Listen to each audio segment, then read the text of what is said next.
നമുക്ക് വളരെ പ്രധാനപ്പെട്ട ഡിസിഷൻ എടുക്കേണ്ട ഒരു സാഹചര്യം വരികയാണെന്ന് വിചാരിക്കുക.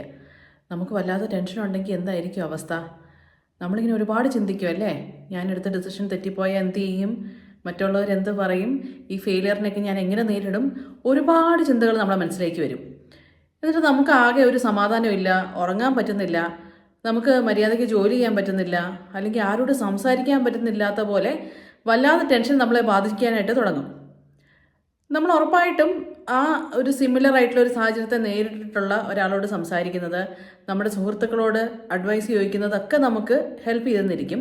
പക്ഷെ അതിനൊക്കെ ശേഷവും നമുക്ക് ഈ ടെൻഷൻ മനസ്സിൽ നിൽക്കുകയാണെങ്കിൽ എന്ത് ചെയ്യും അല്ലേ? ഒരു സമാധാനം ഇല്ലാത്ത പോലെ ഒരു ഡിസിഷൻ എടുക്കാൻ പറ്റുന്നുമില്ല, എന്നാൽ നമ്മൾ തന്നെ വേണം ആ ഡിസിഷൻ എടുക്കാനും, അല്ലാതെ വേറൊരാൾക്ക് അതിന് തീരുമാനം എടുക്കാൻ പറ്റുകയില്ല എന്നുള്ള സാഹചര്യം.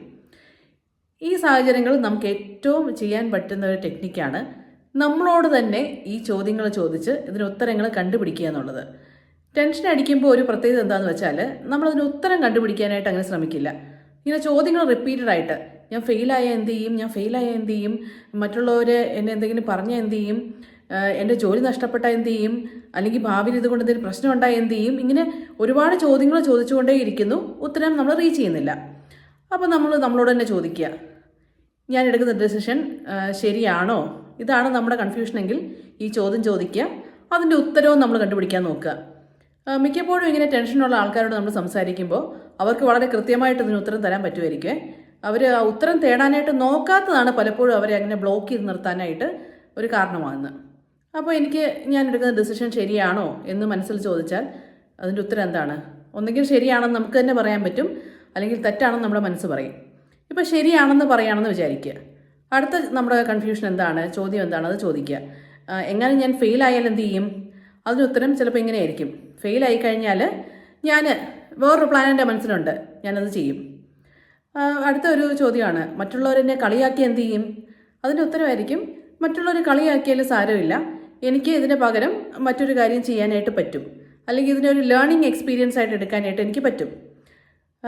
ഇനിയിപ്പോൾ ഫെയിലായിട്ട് എൻ്റെ ജോലി നഷ്ടപ്പെട്ടാൽ ഞാൻ എന്ത് ചെയ്യും? അപ്പോൾ അതിൻ്റെ ഉത്തരം മിക്കവാറും ഇങ്ങനെയായിരിക്കും, ജോലി നഷ്ടപ്പെട്ടാലും സാരമില്ല, എൻ്റെ ഒരു എക്സ്പീരിയൻസ് വെച്ചിട്ട് എനിക്ക് വേറെ ഒരുപാട് ഓപ്ഷൻസ് എൻ്റെ മുന്നിലുണ്ട്, അതുകൊണ്ട് ഞാൻ പേടിക്കേണ്ട ആവശ്യമില്ല. അങ്ങനെ ഈ ചോദ്യങ്ങൾക്കൊക്കെ ഉത്തരം പറഞ്ഞ് അവസാനം എത്തുമ്പോൾ നമുക്ക് കൃത്യമായിട്ടുള്ള ഉത്തരം കിട്ടും. മിക്കവാറും ഇങ്ങനെയായിരിക്കും ആളുകൾ ഇങ്ങനെ സംസാരിച്ച് സ്വയം ചോദിച്ച് വരുമ്പോൾ ഉത്തരങ്ങൾ ഇങ്ങനെയായിരിക്കും, ഞാൻ പേടിക്കേണ്ട ആവശ്യമില്ല, ഞാൻ തന്നെ ധൈര്യമായിട്ട് ഇതിനെ നേരിടാൻ പറ്റും, എന്ത് പ്രശ്നം വന്നാലും ഞാൻ തന്നെ അതിനെ ഫേസ് ചെയ്യുമെന്നുള്ള രീതിയിലുള്ള ഒരു കൺക്ലൂഷനിലായിരിക്കും പലപ്പോഴും എത്തുന്നത്. അപ്പോൾ നമുക്ക് എപ്പോഴും നമ്മളോട് തന്നെ ചോദ്യം ചോദിച്ച് കൃത്യമായിട്ടുള്ളൊരു ഉത്തരത്തിലേക്ക് എത്താൻ ശ്രമിക്കാം.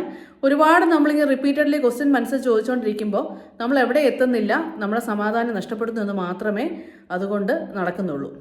അപ്പോൾ ഈ രീതിയിൽ ഉത്തരങ്ങൾ കണ്ടെത്താനായിട്ട് സ്വയം ശ്രമിക്കാം.